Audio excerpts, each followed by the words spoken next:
A que ponto chegou essa decadência? Um imitador de focas influenciando a mais alta corte de um país. Esse é nosso tema principal de hoje. Daqui a pouquinho vocês vão entender tudo a ver com monitoramento de redes sociais. Vamos conversar também a respeito da ameaça de morte sofrida pelo presidente Jair Bolsonaro. Sim, ameaça de morte por parte do Ricardo Noblat. Não existe outro termo para classificar aquilo ali. A gente começa falando sobre Colômbia. O que aconteceu, pessoal? Um ex-guerrilheiro, ou guerrilheiro, né? Uma vez guerrilheiro, sempre guerrilheiro, chamado Gustavo Petro, é o novo presidente do país. Taxa de abstenção, quase 50%. Aí tem um prudente, sofisticado no Brasil, né? Que fala assim, eu não gosto do Bolsonaro. Eu também não gosto do Lula. Vou ficar em casa, tomando meu gin e assistindo na Globo News. Beleza, faz isso. Foi isso que fizeram os colombianos. E deu no que deu, né? Elegeram um guerrilheiro presidente da República. Vice-presidente, um clone da Jandira Fegali. A mesma coisa. Então, gente, assim, lógico, eu tô falando para um público aqui que vai votar no Bolsonaro, né? 100% dos meus inscritos aqui, tanto aqui, né, quanto no Twitter, quanto no Instagram, em todas as redes sociais, Telegram, todo mundo vai votar no presidente. Agora, se vocês tiverem oportunidade de conversar com pessoas que estão indecisas, que estão pensando em não votar, exponham isso para esses indivíduos. Porque não é questão de você gostar do Bolsonaro, gostar do Lula, não gostar de um, também não gostar do outro. Essas pessoas vão ter que decidir o que é menos pior na cabecinha delas, né? Vejam bem, eu não estou dizendo que isso é o nosso entendimento. Estou dizendo o entendimento dessas pessoas, dos prudentes, dos sofisticados, a turminha do gin assistindo Globo News. Vão ter que fazer uma escolha, porque senão farão a escolha por eles. Esquerdista não deixa de votar, galera.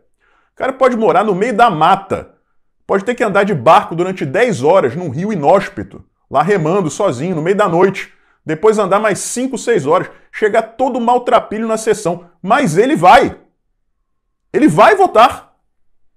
Então, se a pessoa decidir ficar em casa, é esse cidadão que vai votar por essa pessoa. E o resultado não tem outro mesmo.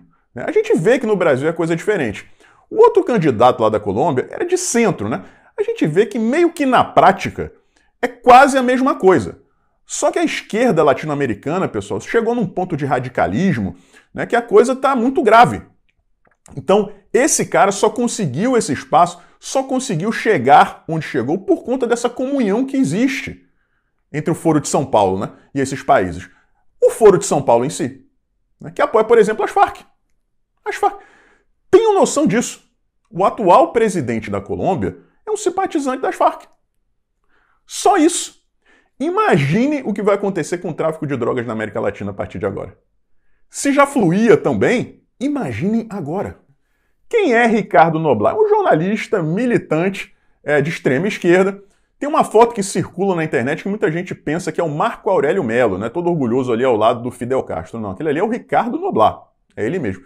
Que, dentre outras coisas, gerou o Guga Noblat, né? Sua versão piorada. Que, na verdade, é uma vítima da genética, né? Vamos combinar que o cara ser filho do Ricardo Noblat, criado por ele, não tinha como dar certo. Não tinha como. A mãe corrupta, né? O pai, esse jornalista militante mequetrefe. Tinha que dar naquilo. Uma pessoa ignorante, um ignóbil, né? Burro pra cacete. Você vê o desespero nos olhinhos do Noblat quando ele tenta argumentar. Falta capacidade cognitiva, falta conhecimento, falta argumento. Aí ele fica nervoso, fica vermelho, começa a ofender as pessoas. Enfim, o retrato, né, da esquerda moderna aqui no Brasil.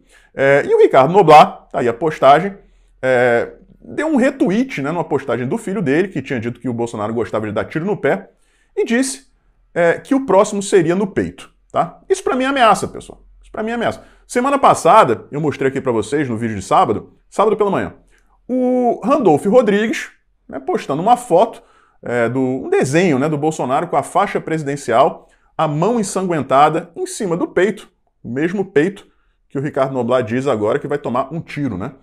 E chamando o presidente Jair Bolsonaro de assassino como se ele fosse o responsável pelas mortes lá do Indiana Jones e do Alan Quaterman, né? Que foram assassinados por traficantes lá na Amazônia. E agora vem essa. E assim, o STF não está preocupado com isso. Na opinião do STF, isso aí não é antidemocrático. Isso aí é tranquilo. Deve ser liberdade de imprensa, né? Liberdade de expressão para a imprensa profissional, eles podem tudo, né? O foro privilegiado, né, do artigo 53 da Constituição funciona muito bem para o Randolfo Rodrigues, não funciona para o Daniel Silveira e para alguns outros, né, mas para o Randolfo Rodrigues funciona a pleno vapor. Né? Ele fala o que ele quiser. Né? Pode atribuir crime, nesse caso aqui, ao presidente da República e fica tudo tranquilo, não tem problema nenhum. Né? Ricardo Noblat fazendo essa postagem. Agora apenas imaginem. Não vou nem falar do Bolsonaro. Não vou nem falar Bolsonaro. Vamos imaginar aqui que fosse um jornalista renomado de direita. Apenas imagine. Óbvio que ele nunca faria isso porque ele é a classe em pessoa. Agora imagine se o Augusto Nunes publica algo desse tipo. Alguém vai lá e fala, Lula dá um tiro no pé, como vários que ele vem dando ultimamente, né? Aí o Augusto Nunes vai lá, retuita em cima disso. O próximo será no peito. Gente, o mundo iria cair em cima do Augusto Nunes, o mundo iria cair em cima de todos nós, conservadores, e principalmente o mundo iria cair em cima do Bolsonaro, apesar da frase não ter sido dele. Agora, como é a esquerda, não acontece nada, pessoal. Não acontece absolutamente nada. Minha opinião. Nesse caso aqui, não tem como você processar o Noblat. Não tem. O presidente deveria, assim, a AGU deveria acionar quem? O Randolfo Rodrigues. Aquilo ali, na minha opinião, deveria sim acionar. Para processar o Randolfo. Nesse caso aqui, você não tem como processar. Agora, cabe investigação. Cabe, por exemplo, uma notícia-crime, que deveria, então, ser levada à PGR. E aí uma investigação deveria ser aberta. Porque isso aí, pessoal, não é simplesmente você chegar lá e falar. Né? Na minha opinião, uma pessoa que tira foto com Fidel Castro, uma pessoa que fala isso, é capaz de qualquer coisa. De repente sabe de alguma coisa.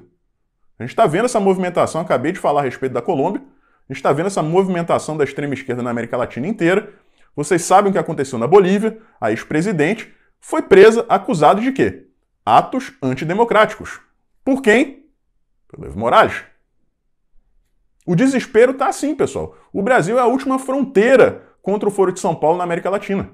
A última fronteira que importa, a última barreira. Existem ali outros países, né? O Paraguai, existe o Equador, se não me engano, mas o Brasil é o principal. Né? O Brasil é a veia pulsante da América Latina. Se eles conseguirem tomar o Brasil de novo, acabou, galera. Acabou, eles nunca mais vão largar o poder e a América Latina termina por aí. Depois, para pegar Paraguai e Equador, é molezinha, mamão com açúcar.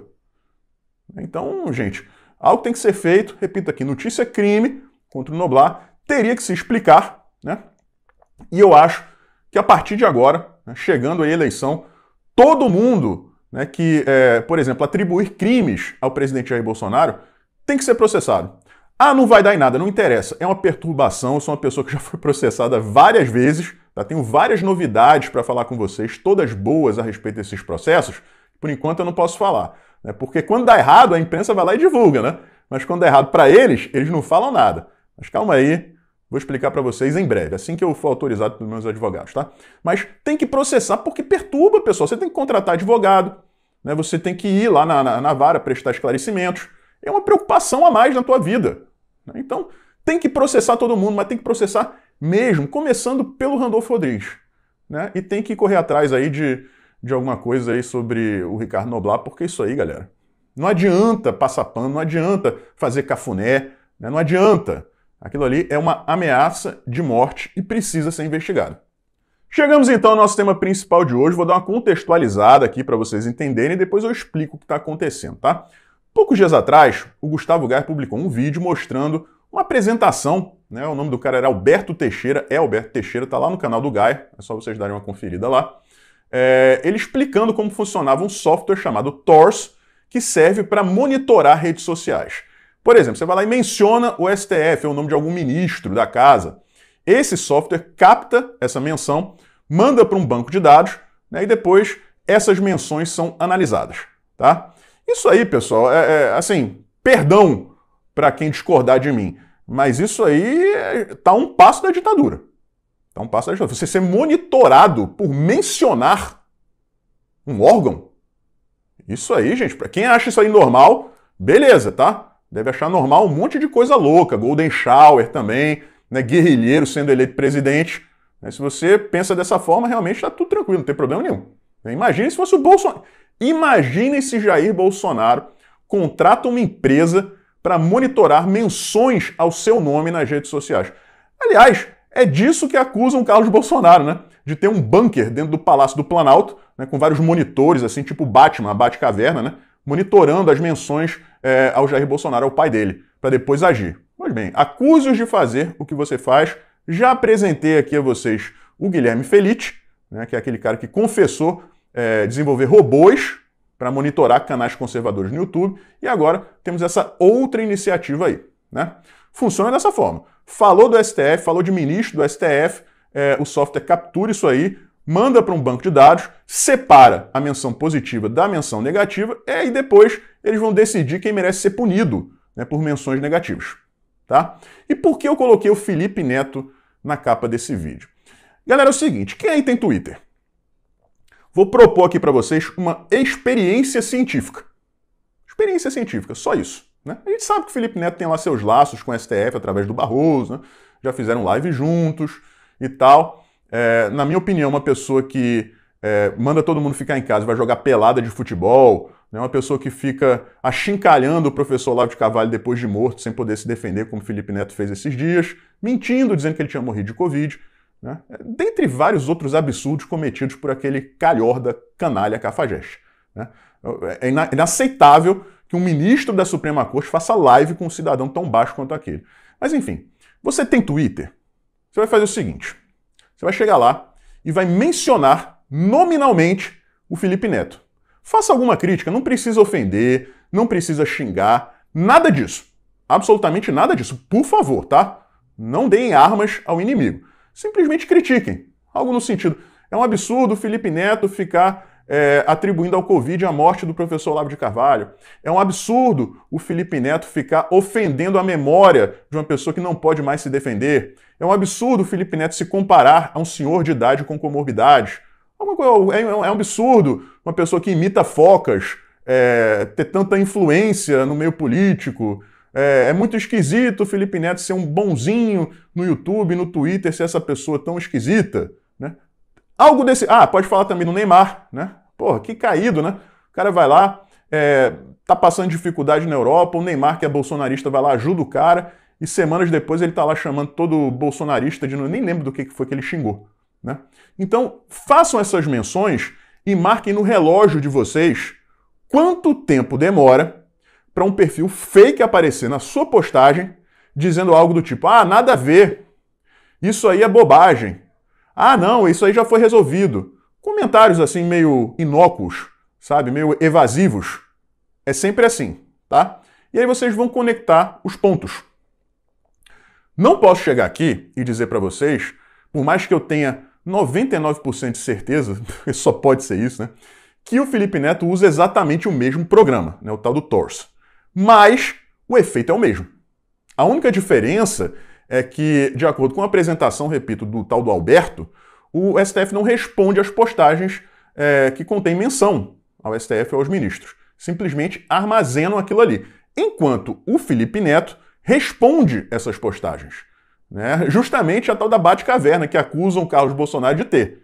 Né? O Felipe Neto, pelo menos essa é a impressão que a gente tem diante desses exemplos, e vocês vão poder conferir isso com seus próprios olhos, quem puder gravar, inclusive, eu peço que grave, peço que o faça, é isso que ele faz. Né? É essa impressão que a gente tem, que ele tem uma Batcaverna, né, com pessoas bem remuneradas que ficam monitorando as menções ao nome dele, e essas pessoas vão lá imediatamente, através de perfis fakes, né? Perfis fakes vão lá e respondem a esses comentários. E aí, né, vocês questionam assim, de onde será que veio essa ideia para o STF contratar esse software, né, e fazer esse monitoramento? Pois é. É isso. Vou repetir aqui. Se você tem Twitter, vá lá, faça uma postagem, tem que escrever direitinho. Felipe Neto, tá? Não pode escrever errado não, tem que ser Felipe Neto. Vá lá, posta Felipe Neto, faz uma crítica construtiva, né? Não pode ter ofensa nem xingamento, e aí vocês conferem com seus próprios olhos o que eu acabei de relatar aqui para vocês. Marquem no relógio. Não dá mais de 5 minutos. No máximo 10 minutos, tá? E aí vocês vão entender, né, o que de repente aconteceu. Felipe Neto influenciando o Supremo Tribunal Federal. Mais tarde a gente volta com um novo vídeo, um forte abraço e a gente se vê por aí.